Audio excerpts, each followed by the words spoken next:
आज हम लोग ईश्वरीय मर्यादाएं और व्यवहार शुद्धि इसके ऊपर थोड़ा सा विचार करेंगे। बाबा कहता है कि मीठे बच्चे, तुम्हें मर्यादा पुरुषोत्तम बनना है। गायन हमारे भविष्य रूप का है, परंतु मर्यादा पुरुषोत्तम हमको यहां बनना है।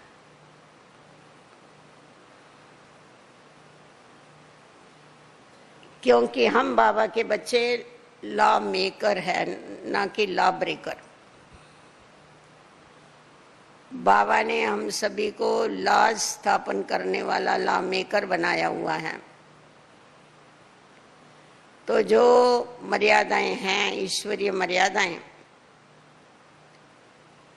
उन मर्यादाओं का हमारे द्वारा कभी भी उल्लंघन नहीं होना चाहिए।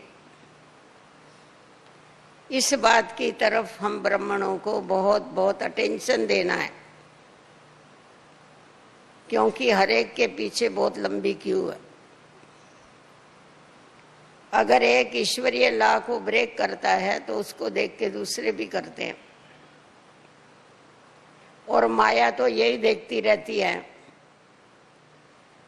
कि किस समय इनसे ईश्वरीय मर्यादा का उल्लंघन हो और मैं इनको शोक वाटिका में पकड़ के डालूं। जैसा सीता का मिसाल है ना, उसने क्या किया, मर्यादा का उल्लंघन किया। जो लक्ष्मण ने खींच के दी थी मर्यादा, उसका उल्लंघन किया तो सीधा रावण ने उसको किस में डाल दिया, शोक वाटिका में डाल दिया। है सब यहाँ की बातें। इसलिए हम लोगों को इस बात का सदैव ध्यान देना है कि हमारे द्वारा कभी भी ईश्वरीय मर्यादा का उल्लंघन हो नहीं सकता है, क्योंकि हम बाबा के बच्चे मर्यादा पुरुषोत्तम हैं। कौन क्या करता है उससे हमको कोई लेना देना नहीं, क्योंकि वो हमारे बाप नहीं है। हमको वर्षा देने वाले वो नहीं है, इसीलिए हमको उनको देख के उनको फॉलो नहीं करना है। हमें तो फॉलो फादर और मदर करना। तो बाबा ने हम बच्चों को अमृत वेले से लेके रात सोने तक सर्व ईश्वरीय मर्यादाएं खींच के दी हुई। मर्यादा की लकीर होती है, तो उसने सर्व मर्यादाओं की लकीर खींच के दी है। हमें उस मर्यादा के अंदर रह करके और जो भी कार्य करना है वो करते रहना। वैसे भी लौकिक में जो बच्चा कुल की मर्यादाओं के ऊपर चलता है, उसके ऊपर घर के बड़ों का एक्स्ट्रा प्यार रहता है कि ये जो बच्चा है ये बड़ा मर्यादा वाला बच्चा है, बड़ा अच्छा बच्चा है, आज्ञाकारी बच्चा। तो बाबा का अगर एक्स्ट्रा प्यार, एक्स्ट्रा मदद चाहिए, तो बाबा ने जो जो मर्यादाएं बताई है उन मर्यादाओं के ऊपर हमको सदैव चल के औरों को चलाना है। जो खुद चलता है वो औरों को चला सकता है, जो खुद कानून को तोड़ता है वो दूसरों को कभी नहीं चला सकता। तो अभी हम देखते हैं, सबसे पहली बात, बाबा ने हमको अमृत वेले की मर्यादा खींच के दिया है कि मीठे बच्चे, अमृत वेले उठ करके तुम बच्चे मेरे साथ रूह ध्यान करो, अपनी दिल की बातें मुझे बताओ, तुम्हारी डिफिकल्टीज बताओ, तुम्हें जो बोलना है वो मेरे को बोलो और उसका जवाब तुम लो। जिस समय हमारी आँख खुलती है, हमारे भारत में ये प्रथा है, अगर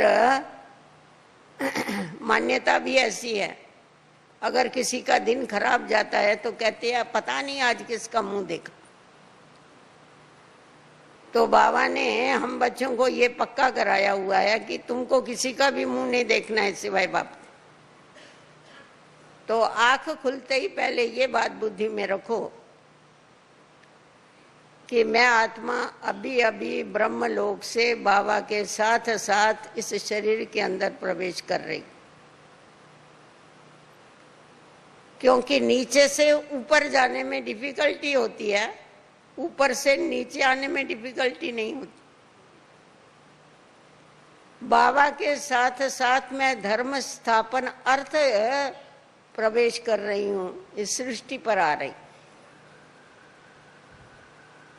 तो जब ये बात हमारी बुद्धि में रहती है अमृत वेले कि अभी अभी हम बाबा के साथ नीचे उतरे हैं, तो वापस जाने में हमको देरी नहीं लगती, हम सहज जा सकते। और वो जो स्थिति है वो स्थिति बड़ी श्रेष्ठ और ऊंची स्थिति है। जब हम धर्म स्थापन अर्थ यहाँ पर आए हुए हैं, देखो जो भी धर्म स्थापक आते हैं पर का या प्रवेश करते हैं, वो सिर्फ धर्म की स्थापना करते हैं, परंतु बाबा कहता है मैं बच्चों के द्वारा धर्म और राज दोनों की भी स्थापना करता, धर्म की भी स्थापना करता है, राज की भी स्थापना करता है। धर्म का मतलब यह धारणाएं, राज का मतलब है कानून। दोनों बातों की बाबा यहाँ पर स्थापना करता है हम बच्चों के द्वारा। मैं करता हूं नहीं कहता है, मैं बच्चों के द्वारा करता हूं, क्योंकि मेरे को थोड़ा ही राज करना है, राज ही बच्चों को करना है। तो जब राज ही बच्चों को करना है तो स्थापना भी बच्चों को करनी है। मेरे को तो कुछ करना ही नहीं, मैं तो हूं या भोगता। तो अगर हमको सारा दिन इतना भी याद रहता है कि हम धर्म स्थापन अर्थ इस सृष्टि पर बाबा के साथ आए हुए अभी अभी, तो हमारे से अधर्म का काम कभी भी हो नहीं सकता, क्योंकि हमारे को तो धर्म ही याद रहेगा, अधर्म कहां से आएगा। बाबा जो हम बच्चों को ड्रिल करना सिखाता है, उस ड्रिल की शुरुआत ही अगर ऐसी की जावे तो सारा दिन वतन में जाना और आना हमारे लिए कभी मुश्किल नहीं हो सकता। बाबा कहते थे, साकार बाबा, बच्चे ऐसा समय आएगा जो तुमको अव्यक्त वतन में नहीं जाना पड़ेगा, अव्यक्त वतन तुम्हारे लिए नीचे आ जाएगा। अव्यक्त वतन नीचे आ जाएगा माना कैसा नीचे आएगा? बच्चों की अवस्थाएं, मेजॉरिटी बच्चों की अवस्थाएं अव्यक्त वतन जैसी अव्यक्त हो जाएगी। जिधर देखेगी उधर फरिश्ते ही फरिश्ते घूमते हुए दिखाई पड़े, क्योंकि हमें ब्राह्मण से सीधा देवता नहीं बनना है, ब्राह्मण सो फरिश्ता, फरिश्ता सो देवता। इसीलिए शुरू शुरू में बाबा ने संदेश पुत्रियों को ब्रह्मा बाबा का संपूर्ण रूप बताया, मम्मा का संपूर्ण रूप बताया, हर एक बच्चे का संपूर्ण रूप बताया। ये हमारा अपूर्ण रूप है। जैसा बाबा कहता है, इस ब्रह्मा को देवता नहीं कह सकते, सूक्ष्म वतनवासी वो आकारी ब्रह्मा जो है वो हो गया आकारी देवता। ये पुरुषार्थ करके वो बनता है। वैसा हम जो भी ब्राह्मण हैं, हम सभी का संपूर्ण रूप अव्यक्त वतन में है, जो हम बच्चों को यहाँ पर धारण करना है, जैसा हमारे ब्रह्मा बाप ने, ब्रह्मा सरस्वती माँ ने धारण किया। तो अभी हम देखते हैं कि जब हमारी आँख खुलती है और हम इस सृष्टि के ऊपर आते हैं, बाबा के साथ साथ आते हैं, तो बाबा को याद करने की जो विधि बाबा ने बताई है, मर्यादा बताई हुई है। आज आपको किसी को भी मिलने जाना होगा, आप सीधा नींद में से उठ करके उसको बाहर नहीं मिलने चले जाते क्या कभी ऐसा? अरे कोई बेल बजाएगा, पाइप ऐसे का व्यक्ति होगा, कोई बेल बजाएगा, अब ठहरो ठहरो मैं मुंह धुलाई करके आता हूँ, है या नहीं ऐसा? परंतु कभी कभी क्या करते हमारे भाई बहन, सीधा उठेंगे, बैठ जाएंगे, जहां से उठे वहीं बैठेंगे, उधर से उठने की भी जरूरत नहीं है। और उधर उठ करके मर्यादा देखना भी है, हमारी दिनचर्या कैसी स्टार्ट होती है। और उठ के उधर ही बैठ गए, उधर बाबा से गुड मॉर्निंग किया, बाबा से नमस्ते किया, बाबा के साथ थोड़ी मीठी बातें किया, फिर बैठे बैठे कभी लंबे हो जाते मालूम ही नहीं पड़ता। क्यों? क्योंकि सारी रात जहां पर हम सोए होते, जिस बिस्तरे में, उसमें हमारे वाइब्रेशन होते हैं नींद के, आलस के, वो हमारे को कभी लंबा कर डालेगी मालूम ही नहीं पड़ेगा। आज आप खुद ही देखो, वैसा तो कहाँ भी जाएंगे तो नींद आती है, पर खुद के बिस्तरे पर सोने के बाद गहरी नींद आती है या नहीं? ऐसा हर एक का अनुभव होगा ही। तो जैसा खुद के बिस्तरे के ऊपर सोने के बाद गहरी नींद आती है, वैसा हमारा रोज का योग का बैठने का भी कोई स्थान मुकर्रर होना चाहिए। तो जिससे क्या होगा, उस स्थान के वाइब्रेशन ऐसे पावरफुल हो गए, जो बैठते ही आपका बुद्धि का योग बाबा से लग जाएगा, इधर उधर आपकी बुद्धि नहीं जाएगी।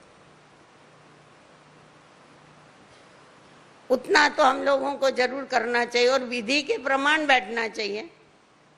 आप मुंह हाथ तो धुलाई करो कम से कम। हमारी दीदी मनमोहिनी तो 3:30 बजे स्नान करके बैठती थी बाबा की याद में, झुटका नहीं आवे इसलिए। फिर क्या कहेंगे, देखो हम बाबा से तो बातें करते हैं, परंतु बाबा हमारे को रिस्पांस नहीं देता है। अरे बातें करते कैसा हो वो तो देखो ना, तुम नींद में बातें कर रहे हो, तो नींद में जो बातें करेगा उसको तो समझ में नहीं आएगा, कोई जवाब देगा तो। ऐसा होता है ना, कोई नींद में होता है, आप उसको आवाज दो, समझ में नहीं आता, बोलता है तूने मेरे को क्यों नहीं बुलाया, तूने मेरे को क्यों नहीं, अरे तेरे को तो उठाया ना, पर तू नींद में था तो मैं क्या करूं। तो बाबा भी देखता है ये बच्चे कितने अलर्ट, कितने चुस्त होकर के बैठते हैं, कितनी लगन से बैठते हैं, कितनी लगन में मगन रहते हैं, वो देखता है और फिर रिस्पॉन्स देता है। ऐसा थोड़ा ही रिस्पॉन्स दे देंगे। बुद्धि की लाइन को जरा क्लियर तो करो अपनी। और माया आती भी उसी समय है, कभी सिर दुखेगा तो कभी बांह दुखेगा तो कभी दांत दुखेगा, कभी टांग दुखेगी, वो अमृत वेले खास, उसको उसी समय आने का बड़ा चांस होता है। तभी फील होता है अरे मेरे ना टांगों में बहुत दर्द है, सारा दिन तो घूमते रहे हम, उस समय टांगों में दर्द कैसा क्या हो गया। तो ये माया अपना काम करना चालू कर। इसलिए विधि के प्रमाण बाबा ने जो बताया, उस विधि को जब तक हम नहीं अपनाते हैं तब तक सिद्धियों की प्राप्ति नहीं होती। इसीलिए विधि प्रमाण हमारे को अमृत वेले से लेके रात सोने तक हमको अपनी दिनचर्या बनानी। उसके बाद वो हमारा टीचर है, हमने उससे रूरियान कर लिया, हमने इस मंदिर को साफ सुथरा कर लिया, क्योंकि बाबा ने कहा है, देखो वो भी विधि बताई है, स्नान करने की, तैयार होने की भी विधि बताई है, कि जिस समय तुम इसको तैयार करते हो उस समय ये बुद्धि में रखो कि ये मंदिर है, इस मंदिर में मैं भगवान की प्रिय मूर्ति विराजमान करती हूँ। इसको मंदिर समझ के इसकी साफ सफाई करो। मंदिरों की तो सवेरे ही साफ सफाई होती है ना। बाबा कभी कभी स्नान बाबा तो स्नान करते थे, पर कभी कोई आएगा, कोई आवाज देगा, बाबा बोलता है मैं शिव के ऊपर लोटी चढ़ा रहा हूं, क्योंकि उसके साथ साथ तो शिव बाबा है, तो स्नान करता होगा ना, तो बोलेगा मैं शिव पर लोटी चढ़ा रहा। तो हम लोगों को भी तो याद रहना चाहिए ना कि मैं जो मूर्ति हूँ इसके अंदर, मैं इसकी मंदिर को साफ कर रही हूँ। तो देखो बाबा हमको कितना याद रहता है, उस स्वतः ही बाबा की याद बनी रहेगी, क्योंकि हम बाबा की प्रिय मूर्ति हैं। प्रिय तभी तो उसने अपना बनाया हमको, सिर्फ अपना थोड़ा ही बनाया, अपने काम में लगा दिया, चलो बिजी हो जाओ, करो ईश्वरीय कार्य करो। उसके बाद वो हमारा टीचर है, हम उसके स्टूडेंट है, फिर हमें क्या करनी है, वो हमारा टीचर है तो मुझे विधि के प्रमाण ही पढ़ना है। नहीं तो आजकल तो एफएम में भी मुरली सुनाई पड़ती है। हाँ, हमारे मधुबन वालों को तो बहुत रास्ते हैं भागने के। चैनल पर भी आता है। कोई कोई ऐसे होते हैं ना, वो ठंडे हो जाते हैं, अरे तुम दिखाई नहीं पड़ते, तुम तो रोज क्लास में आने वाले नहीं आते हो। आजकल वहां आता है ना, चैनल में आता है ना, वो देख लेते हैं। पर तुम्हारी प्रेजेंट मार्क कहाँ पड़ी? स्कूल में हमेशा प्रेजेंट मार्क के भी मार्क्स होते हैं। और आप ये हमेशा ध्यान में रखो, संगठन में जब भी हम पढ़ाई पढ़ते हैं तो उसकी जो मजा है वो बहुत अलग है। संगठन हमको शक्ति देता है। योग में भी संगठन हमको ताकत देता है। लूज नहीं होना चाहिए। हम स्टूडेंट है ना, स्टूडेंट माना स्टूडेंट, हमारा पढ़ाई के ऊपर पूरा ध्यान होना चाहिए। मम्मा कितना ध्यान देती थी। बाबा जिस समय बैठ के मुरली चलाते थे, सारा समय मम्मा बाबा की तरफ ही देखती। मम्मा की बिल्कुल नजर इधर की उधर नहीं होती। ऐसी नहीं हो विद्या की देवी बनी। उसने चात्रक के प्रमाण एक एक बाबा के जो महावाक्य है, जो ज्ञान के मोती है, उनको धारण करती गई। कभी भी इधर उधर उसका ध्यान नहीं है। मैंने तो पढ़ लिया ना, हम खुद भी ये अनुभव करते हैं। हम खुद बैठ के मुरली पढ़ते हैं, 1 बारी 2 बारी 3 बारी कितनी बारी भी पढ़े, पर जिस समय क्लास में बैठ के पढ़ते हैं या सुनते हैं, उस समय जो बाबा की पॉइंट्स टच होती है वो एकदम अलग होती। उसकी जो गहराई महसूस होती है ना, वो उस समय हम खुद भी ये अनुभव है हमारा कि जब भी बैठ करके हम भले दूसरों को सुनाते हैं, पर दूसरों को थोड़े ही सुनाते हैं, हम पहले तो खुद सुनते हैं। तो ऐसा लगता है अरे ये मैंने तो पढ़ा, मैं 2 बारी पढ़ा, पर मेरे को तो ध्यान में ही नहीं आई ये बात। फिर उस समय जब ये सुनाया तभी ऐसा लगता है इसका ये अर्थ होता है। अच्छा, एक बार ऐसा ही मधुबन में मैं पार्टी लेके आई थी। बाबा मुरली सुना रहा था, मैं ऐसा सामने बैठी हुई और मैं पॉइंट्स लिख रही थी। तो थोड़े बच्चे होते थे ना उस समय, तो वो हिस्ट्री हॉल ही था। बाबा ने मेरे को पूछा, बच्ची तुम क्या लिख रही हो? मैंने कहा बाबा मैं बड़ी खुशी से बताया कि मैं बड़ा अच्छा स्टूडेंट हूँ। मैंने कहा बाबा मैं ना पॉइंट लिख रही हूँ आप जो बोल रहे। बाबा ने कहा किसके लिए पॉइंट लिख रही हूँ? मैं बोला क्लास के लिए लिख रही हूँ। जो था सच्चा वो बताया। मैंने कहा मैं क्लास के लिए लिख रही हूँ। तो बाबा को हंसी आ गई। बाबा ने कहा मैं तेरे को पढ़ा रहा, मैं तेरे को पढ़ा रहा हूँ और तुमको क्लास याद आ रहा है। मतलब ये आगे कुछ बोला नहीं, पर इतना बोला सिर्फ, मैं तेरे को पढ़ा रहा। तो उस समय बताओ हमको बाबा कितना, बाबा भले सामने बैठा है पर बाबा कितना याद रहेगा। हमको तो क्लास सामने आया कि हमको उनको जाके सुनाना है। तो मेरा तो कुछ हुआ ही नहीं, मैंने यहाँ से लिया और वहां जाकर के सुना दिया, फायदा क्या हुआ? पर बाबा जिस रूहाब से हमको सुना रहा है, अगर मैं उस रूहानियत में स्थित होकर के बाबा से बैठ के सुनती हूँ तो मुझे उसका रस आता है, मेरी झोली भरती है। वो ज्ञान हम स्वरूप में ला सकते। उसको ज्ञानी तो आत्माएं प्रिय है, ज्ञानी तो आत्माएं प्रिय माना ज्ञान का स्वरूप जो है, ज्ञान को अपने रूप में लाने वाले, स्वरूप में लाने वाले बच्चे प्रिय। तो हमारी पढ़ाई की भी तो विधि है ना, ये भी तो हमारी मर्यादा है ना। वो रोज परम धाम से हमको पढ़ाने के लिए आता है और हम यहाँ नहीं पढ़ सकते। कभी कभी बड़ा वंडर लगता है, इधर बाबा की मुरली चलती है और भाई लोग वॉकिंग करने के लिए जाते। क्या ये वो हम सुनते हैं ना, हम मुरली सुनते हैं, वो कान में लगा पड़ा है, वो सुन रहे हैं मुरली। क्या सुनते होगे तुम मुरली? क्या ध्यान जाता होगा तुम्हारा? फिर एक को दूसरे को देख कर, एक को देख के दूसरे को कलम लगता है, दूसरे को देख के तीसरे को कलम लगता है। पर देखने वाला ये नहीं समझता है कि ये रॉन्ग कर रहा है, मैं क्यों इसको फॉलो करूं। हमारा प्रेम सबके साथ होना चाहिए, परंतु हमारे को फॉलो एक ही बाप को करना। रिस्पेक्ट सबके लिए रखो, परंतु फॉलो फादर। हमको ये कभी नहीं करना है।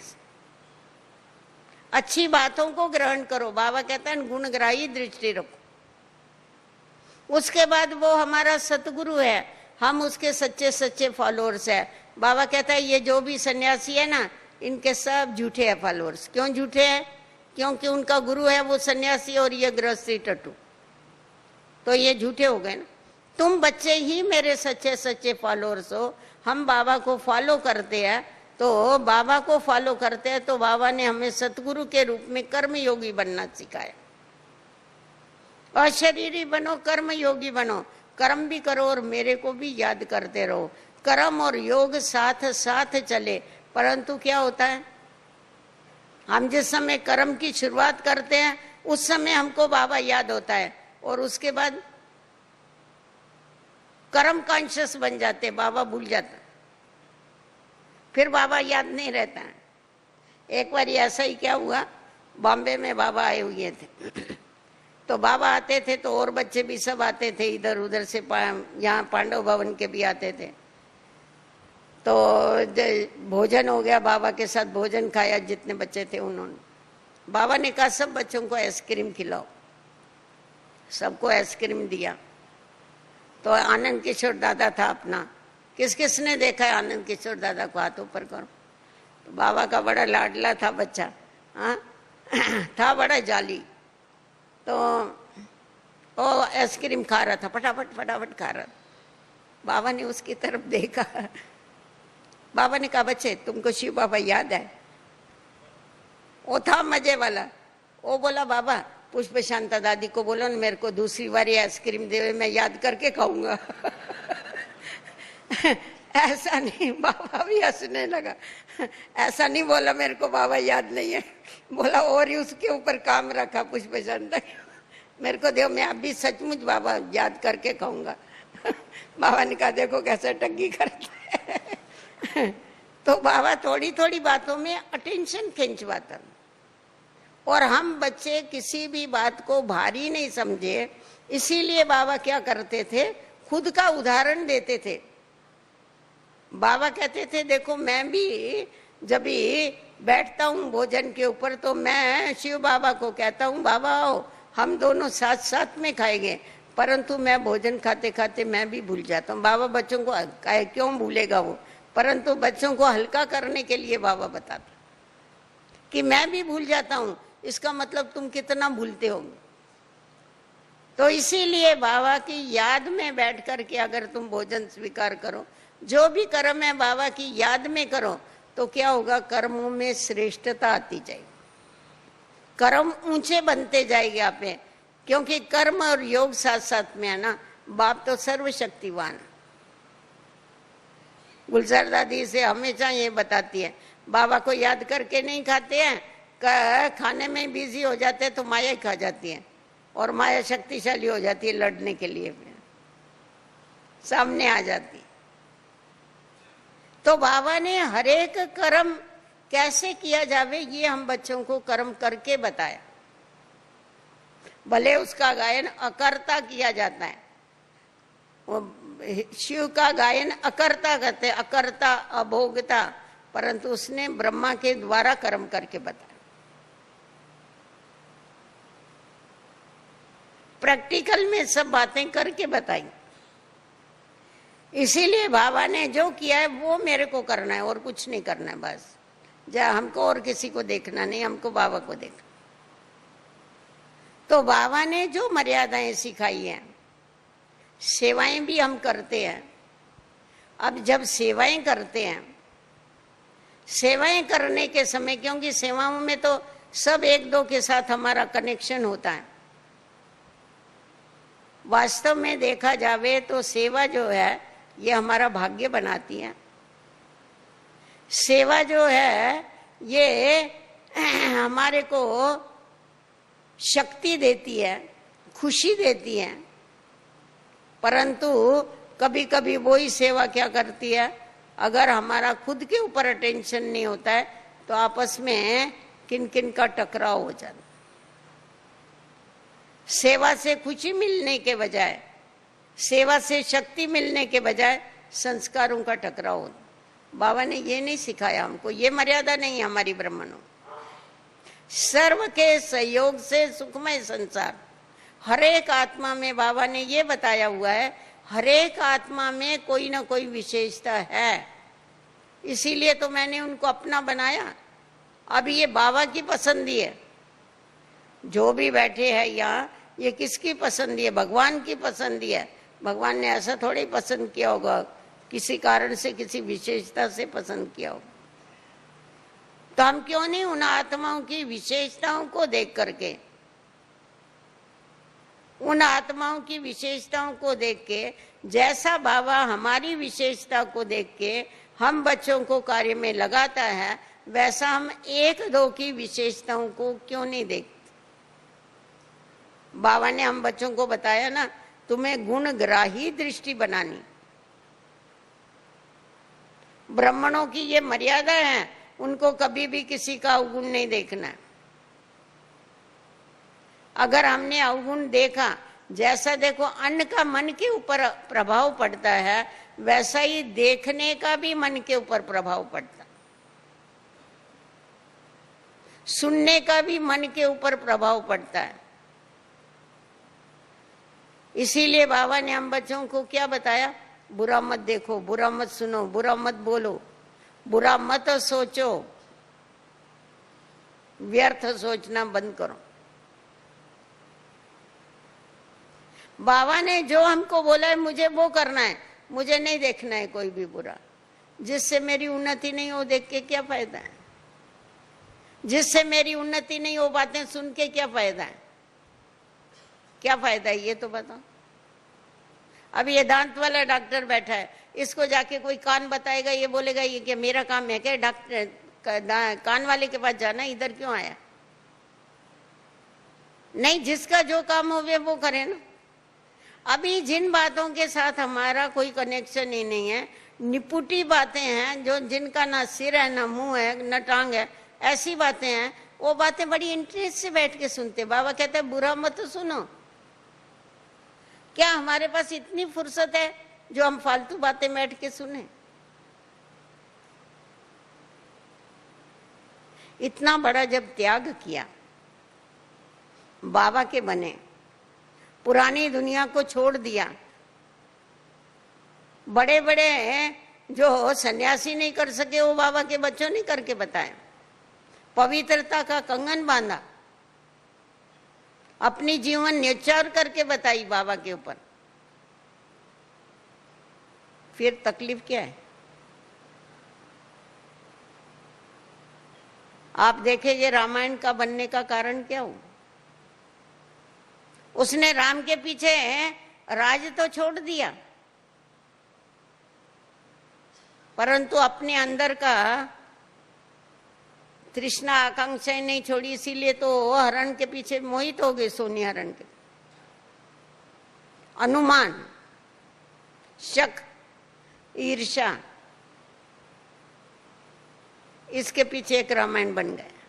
मर्यादा का उल्लंघन। आप सीता की हिस्ट्री पढ़ो ना, क्या है? राम के लिए सब कुछ छोड़ा बेचारी ने, चप्पल पहनना भी छोड़ दिया। कांटों में बोलते हैं, जंगलों में ऐसा ही घूमती थी, खून बहता था उसके पैरों में। परंतु फिर भी सारा जन्म रोती रही, कभी हंसी नहीं हो सीता। क्यों? इतना बड़ा त्याग करने के बाद रोने की जरूरत? रोना माना सिर्फ ऐसा नहीं आंखों से पानी आना। योग नहीं लगना तो रोना नहीं है तो क्या है बताओ? उदास होना रोना नहीं है तो क्या है? व्यर्थ संकल्प चलना ये रोना ही तो है। कौन सी ऐसी बात है, कौन सी ऐसी मर्यादाएं हैं जिस मर्यादा का उल्लंघन करने के कारण हमको ये सजा मिलती है? सजाएं कौन सी धर्मराजपुरी होगी? धर्मराजपुरी भी जाएंगे। सबसे बड़ी है मानसिक सजाएं।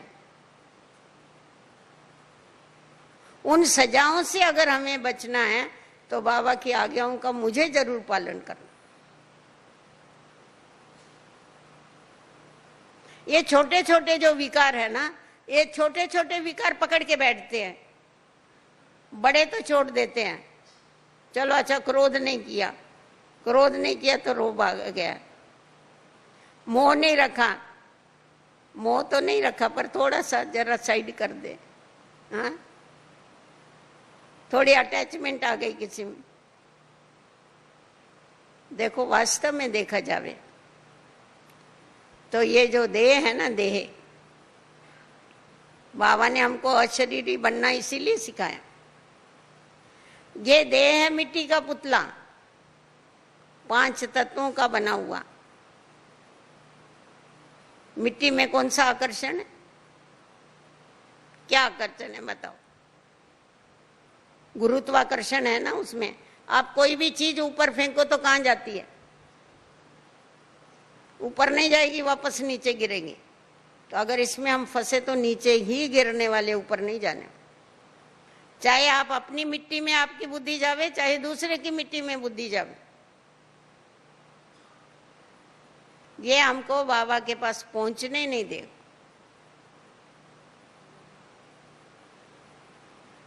उड़ने नहीं देगा हमको, ये देह उड़ने नहीं देगी हम।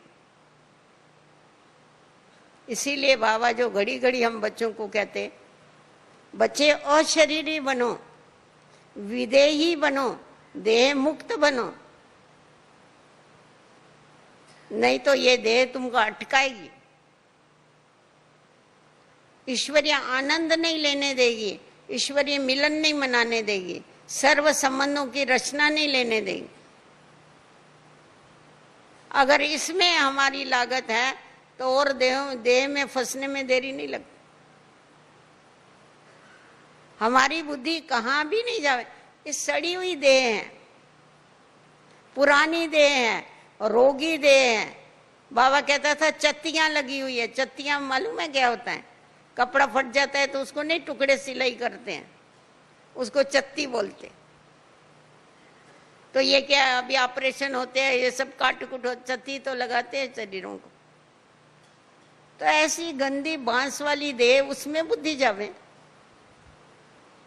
आत्मा निकल गई तो ये तो मुर्दा हो गया ना। मुर्दा क्या है? मुर्दे के पीछे क्यों बुद्धि जाती? इससे भी तो नफरत आनी चाहिए ना। जब तक नफरत नहीं आती पुरानी देह से, नई देह धारण करने के लायक ही नहीं बन सकती।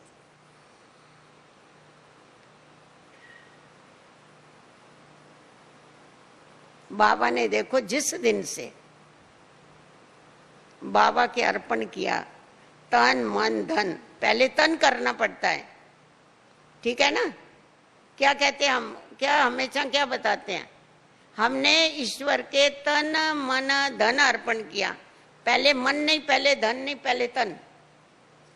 तन अर्पण करना माना देह का अभिमान अर्पण करना।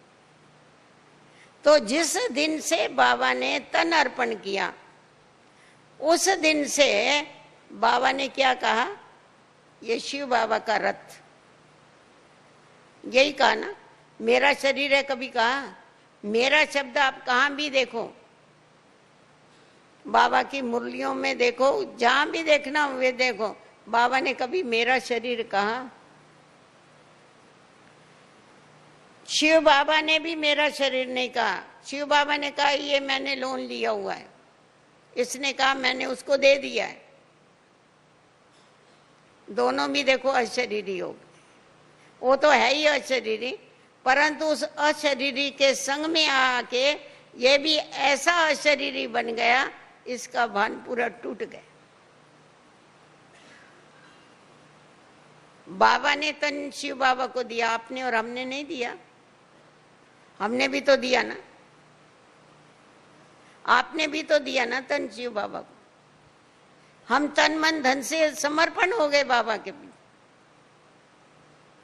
परंतु अभी तक अगर हम तन अपना समझ के बैठे, ये तो अमानत में ख़यानत हो गई। फिर अगर हम अमानत में ख़यानत डालेंगे तो ये तो हमको तंगी करने वाली है, हमको ठीक कैसे करेंगे?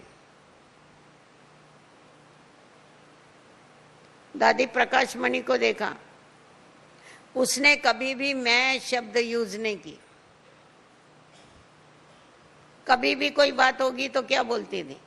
दादी का विचार है। जैसा दादी अलग है, ये अलग है। दादी ऐसा कहती है, मैं कहती हूं नहीं बोलेगी, दादी कहती। एकदम अपने को जैसा साक्षी कर दिया, पाठ बजाते हुए भी साक्षी, न्यारी, इसीलिए सबकी प्यारी बन गई। तो अगर हमारी बुद्धि जरा भी इस देह के अंदर है तो देहधारियों में बुद्धि फंसने में देरी नहीं लगती। स्थान, व्यक्ति, वैभव, ये सब फंसाने वाली चीजें, ये आगे बढ़ाने वाली चीजें नहीं है। इनसे हमको उपराम होना है। बाबा कहता है ना, बच्चे अभी तुम्हारी अवस्था ऐसी होनी चाहिए जैसी ये दुनिया है ही नहीं,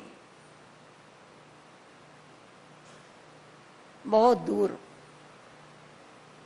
अभी कितने बरस हो गए, कब तक ऐसा चलेगा?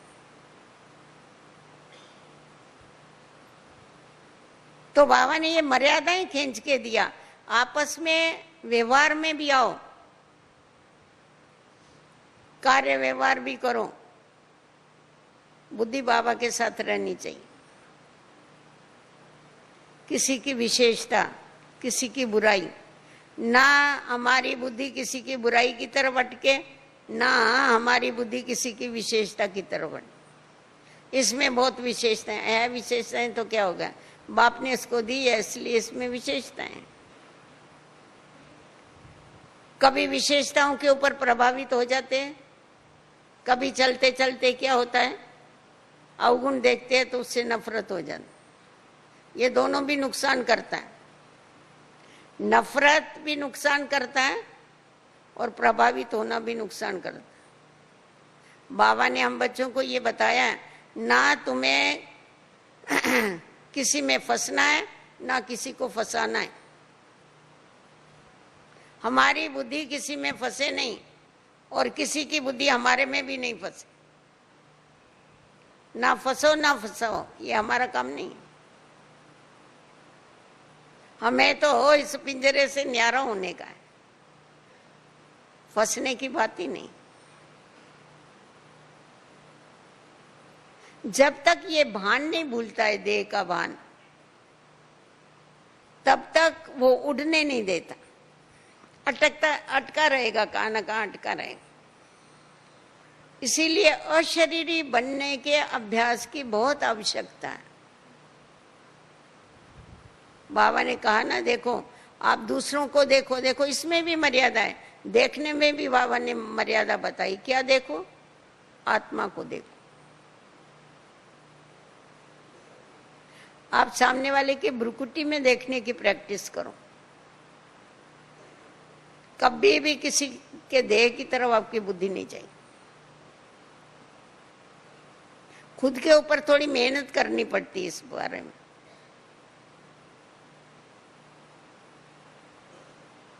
बाबा ने एक बार बड़ी अच्छी बात बताई। बाबा ने कहा, देखो बच्चे, आप लोगों ने रिवाइज कोर्स में सुना भी होगा, अव्यक्त बाबा ने बताया, आत्मा हीरा है, शरीर उसकी डब्बी है।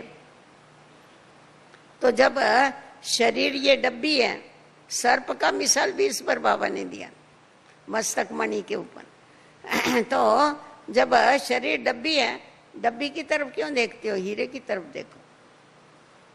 वैसा भी कोई भी हीरा खरीद करने को जाता है, उसके हाथ में थोड़े ही रखते हैं हीरा, डब्बी देंगे, बड़ी सुंदर डब्बी देंगे, परंतु ध्यान किसकी तरफ होता है, हीरे की तरफ, क्योंकि उसकी कीमत दी जाती।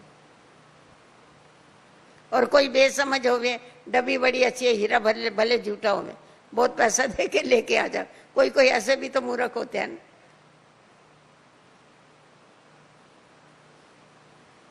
तो ये जो फंसाने वाली चीजें है ना, ये फंसाने वाली है। देह ये फंसाने वाला, देह तो फंसाता है, फिर नाम भी फंसाता है, रूप भी फंसाता है, हाँ गुण भी फंसाते हैं, ये सब फंसाते हैं। ये अल्पकाल का है, ये सब अल्पकाल का। नाम मान शान, बाबा ने कहा इससे न्यारे हो जाओ, ये ईश्वरीय मर्यादा है। नाम के पीछे भागो नहीं। आप जरा थोड़ा सा विचार करो, ये काम किसका है? हम जो काम कर रहे हैं ये किसका काम है? शिव बाबा का है ना। जो हम स्थापना का कार्य कर रहे हैं ये किसका काम है? काम शिव बाबा का है और नाम मेरा होवे, वंडर है ना ये तो। मालिक जो होगा उसका नाम आएगा या मेरा नाम आएगा? सेल्समैन होगा उसका नाम आएगा। नाम किसका आता है? फिर ये कैसी क्या इच्छा रख सकते हैं कि हम इतना करते हैं तो हमारा नाम होना चाहिए हमारा मान होना चाहिए? ये बेसमझाई हो गई। जिसका काम है उसी का ही नाम, जो मालिक है उसी का ही नाम। तो अगर ये बातें बुद्धि में रखते, छोटी छोटी बातें हैं, अगर ये बातें बुद्धि में रखते हैं ना, कभी नाम मान शान की अपेक्षा इच्छा नहीं होती।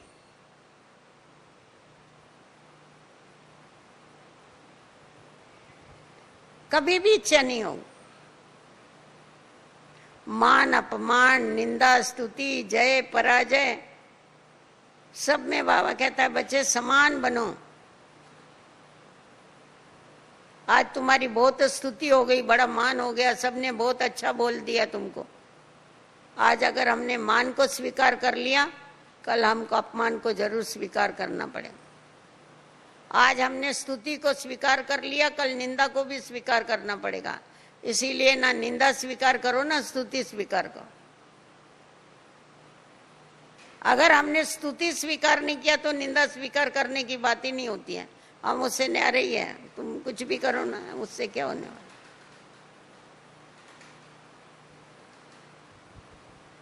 बाबा ने बताया ना, प्रशंसा के आधार पर कभी भी प्रसन्नता नहीं होनी चाहिए। प्रसन्नता के आधार पर प्रसन्नता नहीं होनी चाहिए।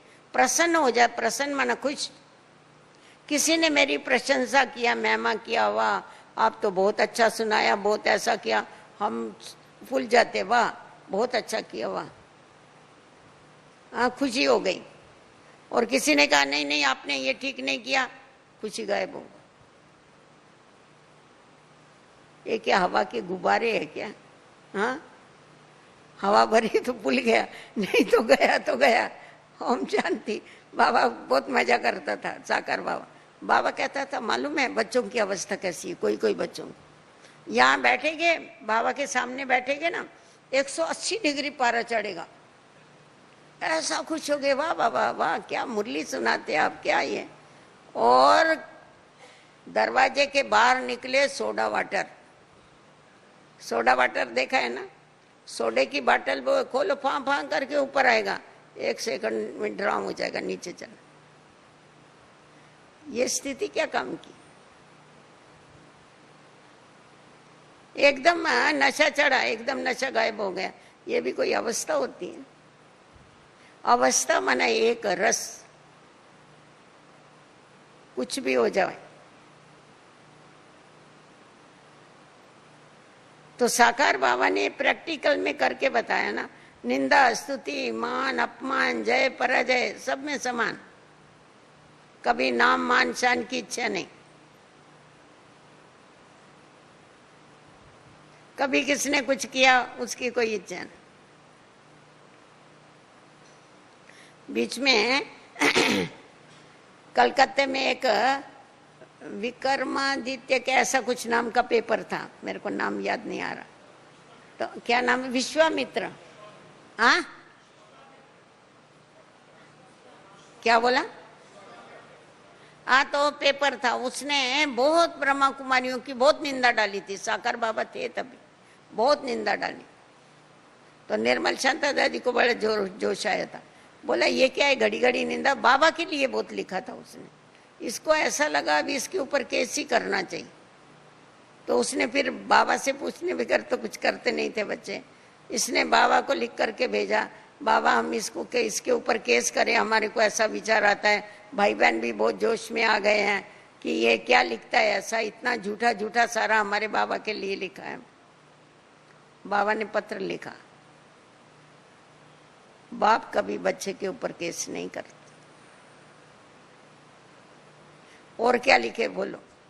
बाबा ने लिख करके भेजा, आप उसको लिखो, निंदा हमारी जो करे मित्र हमारा सोबत। आप हमारी निंदा करते हैं ना, आप हमारे बड़े ते बड़े मित्र हैं।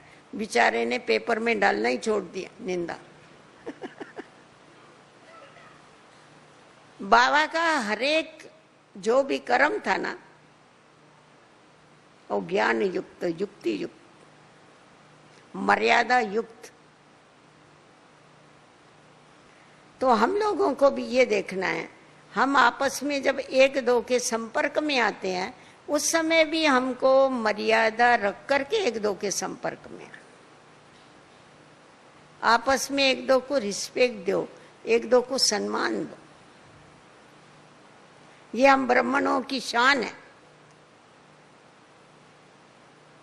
अगर हम एक दो को रिस्पेक्ट सम्मान दे के चलाते हैं, वो भी हमारा सम्मान रखते। आज समझो किसी की भी कोई कमी है,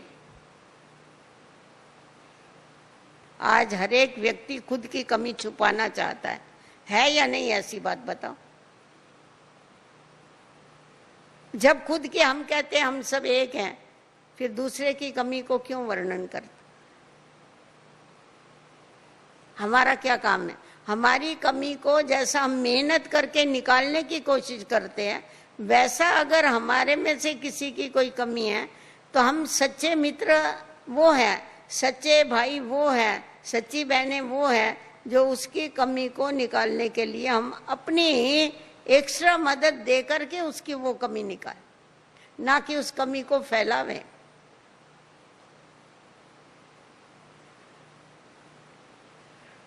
यज्ञ के अंदर शुरू में कराची में भी एक ग्रुप था, उनका नाम था सोनेरी मंडली।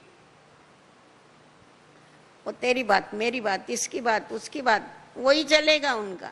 उनका नाम सोनेरी मंडली रख दिया। तो सब उनसे बचते, अरे अरे अरे सोनेरी मंडली आई, चलो चलो चलो बात। इसलिए कभी भी फालतू बात, हमने बाबा को तन अर्पण किया हुआ है, हमारे मुख से कभी भी ज्ञान के बिगर और कुछ नहीं निकलना चाहिए। ये बाबा का आर्डर है। बच्चे तुम्हें शंख ध्वनि करना है, क्या शंख ध्वनि करेंगे? अच्छी बातें सुनाओ, आत्म उन्नति की बातें सुनाओ। आज भी देखो जानकी दादी कभी भी आने दो, कितने बजे भी आने दो, जहां भी पहुंचेगी ना, पहले 2-4 ज्ञान की बातें तो सामने वाले को सुना के ही छोड़ेगी। उनको बोले दादी अभी तो आराम करो ना, 12 बज गया, 1 बज गया, अभी आए, नहीं नहीं ठहरो ठहरो, आपस में थोड़ा बैठे। उसके बगैर उसको चलेगा ही नहीं।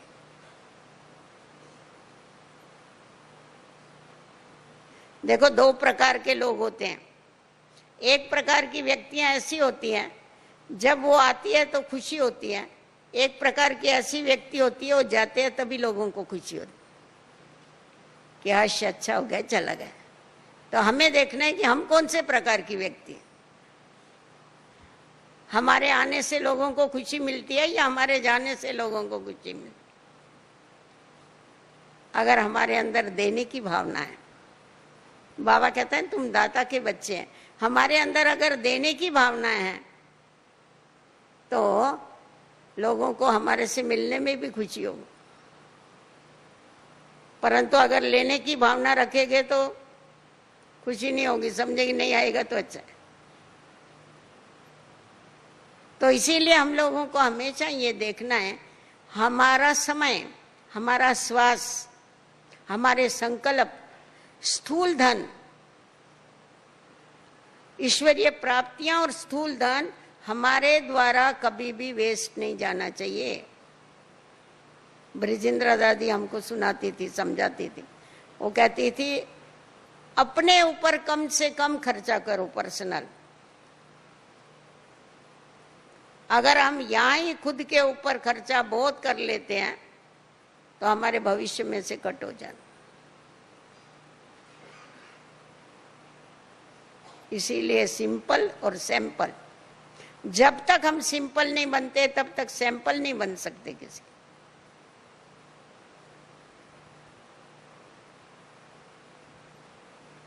बाबा कितना सिंपल, इसीलिए तो देखो सबके आगे आज सैंपल है ना।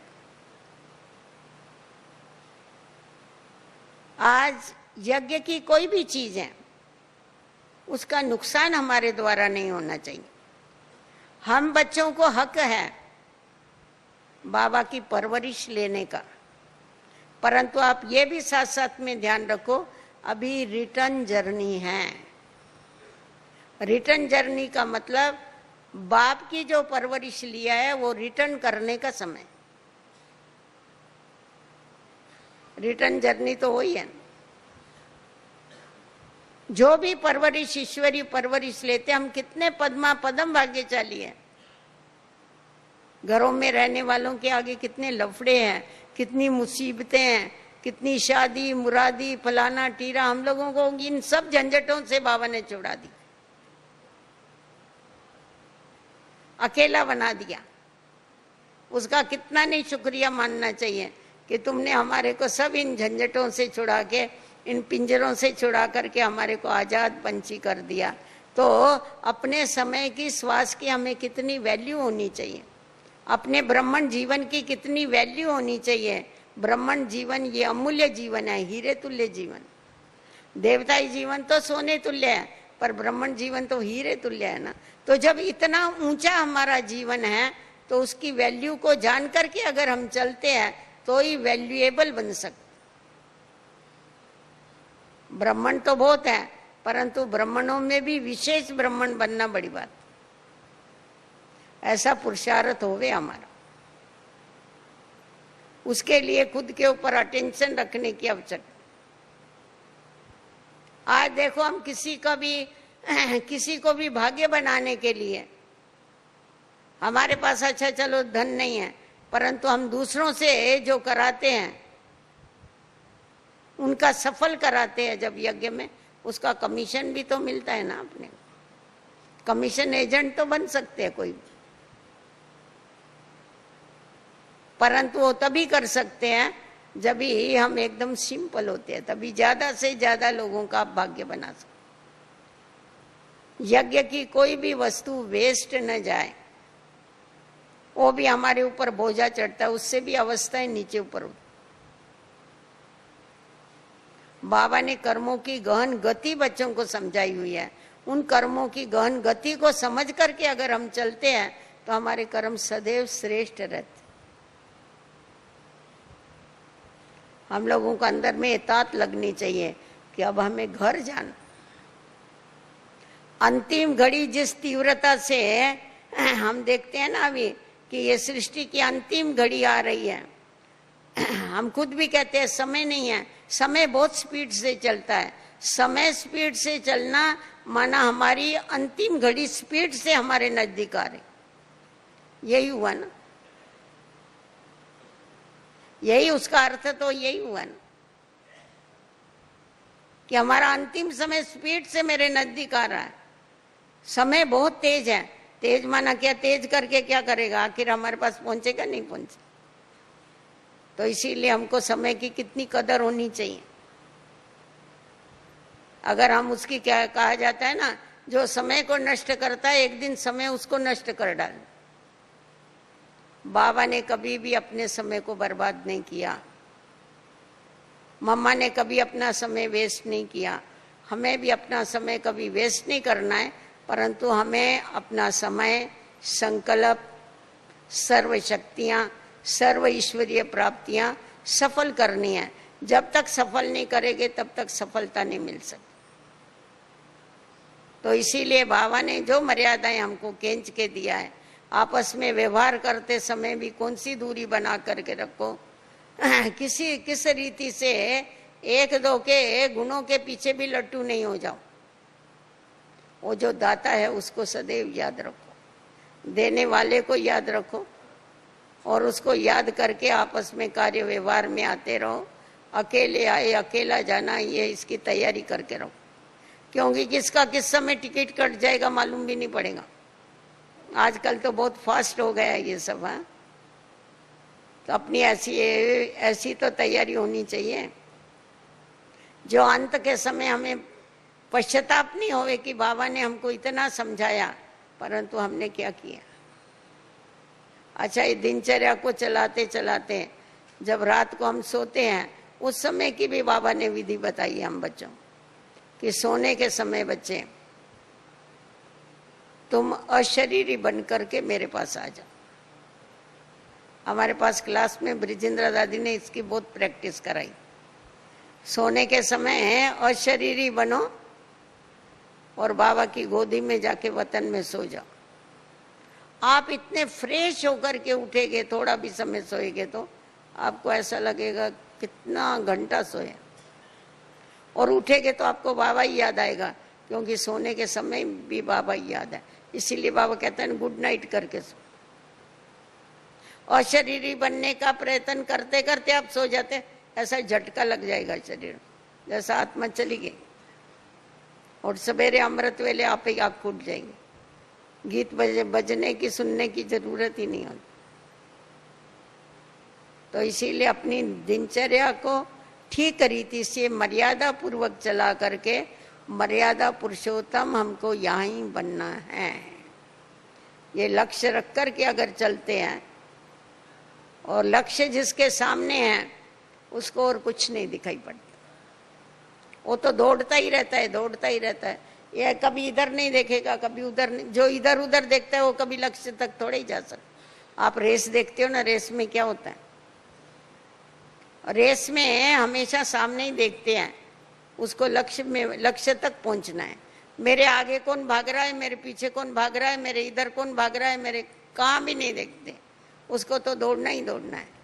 तो जब हमारे बुद्धि में भी सदैव लक्ष्य रहता है, हमारी कर्मातीत स्थिति रहती है, फरिश्ते रूप की स्थिति रहती है, बाप सामने रहता है, तो हमारा ध्यान कहाँ भी नहीं जाता है। स्पीड हमारी कभी भी कमी नहीं होती है, स्पीड हमेशा तेज एक रस रहती है और भागते रहते। कभी कभी कोई बहुत जोश में आते हैं, उसके बाद देखेंगे तो एकदम ढीले हो जाते हैं। ये भी नहीं होना चाहिए। सदैव एक रस आप दौड़ते रहो, आखिर अपने लक्ष्य तक जरूर पहुंच जाएगी।